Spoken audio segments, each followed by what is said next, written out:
In today's tech video, I'm going to show you guys how you can change the auto sleep feature on your Insta360 X3.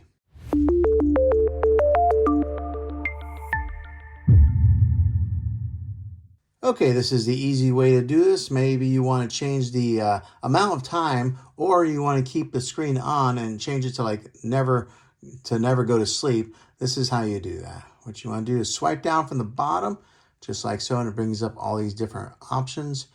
Here on the bottom right corner, you'll see a settings icon.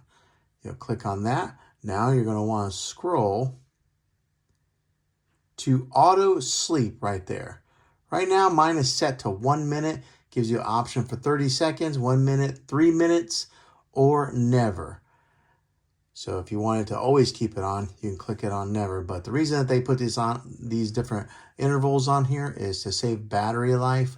1 minute seems to be pretty good for me, but if you are in a situation where you want to change that, these are different options that you can do that with.